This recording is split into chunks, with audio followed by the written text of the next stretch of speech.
అంతరింద్రియాలు, లోపల ఇంద్రియాలు ఉన్నాయి కదా, వాటిని నిగ్రహించుకోవడం గురించి చెప్తున్నారనమాట. అవి ఎన్ని రకాలు ఉంటాయట? 4 రకాలుగా ఉంటాయట. మనసు, బుద్ధి, చిత్తము, అహంకారము.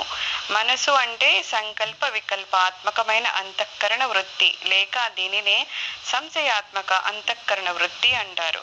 మనసు తెలుసు కదా, సంకల్ప వికల్పాలు, ఇది చేయాలి, ఇది చేయొద్దు, ఇది చేద్దాం, అదొద్దు, ఇది అది, ఇది అది, ఎప్పుడూ ఏదో ఒకటి ఆలోచిస్తూనే ఉంటుంది కదా. దాన్ని ఏమంటాము? మనసు అని అంటాం అన్నమాట. ఏదైతే అస్తమానం అలా సంకల్ప వికల్పాలు చేస్తుందో, ఇవన్నీ మనకి కనిపించేవి కాదు, లోపల అలా జరుగుతూ ఉంటాయి. సో అలా చేసేది ఏంటంటే మనసు. ఇంకా బుద్ధి ఉంది, అది నిశ్చయాత్మకమైన అంతఃకరణ వృత్తి. నిశ్చయాలు తీసుకుంటుండే. మనసు ఏదో ఒకటి చెప్తూ ఉంటుంది, కళ్ళు ఏవో చూస్తాయి, ముక్కేదో స్మెల్ చూస్తుంది, నోరేమో దేన్నో చూసి తినాలంటది. ఇలా ఇన్ని రకాలు వస్తూ ఉంటే అది చెయ్యాలా వద్దా అని మనకు ఒక నిశ్చయాన్ని చెప్పేది ఎవరు అంటే బుద్ధి అన్నమాట. ఇది కూడా అంతఃకరణ వృత్తి, అంటే లోపలే మన మనసులో లోపల జరిగే విషయం అన్నమాట. చిత్తము అంటే చింతనాత్మకమైన అంతఃకరణ వృత్తి, అంటే పూర్వం జరిగినవి గుర్తుకు వస్తూ ఉంటాయన్నమాట.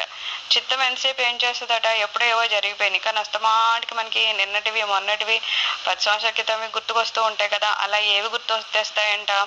చిత్తం గుర్తు తెస్తూ ఉంటాయంట. ఇంకా 4వది ఏంటంటే అహంకారము. అనాత్మయందు ఆత్మభావము, అహంకారము లేక అభిమానము. అనాత్మ అంటే మన బాహ్య శరీరం అనమాట. ఈ శరీరం నందు ఉన్న ఆత్మభావము, లోపల నేను అనే ఒక భావం ఉంది కదా, దాన్ని ఏమంటాము? అహంకారము లేక అభిమానము అని అంటామన్నమాట.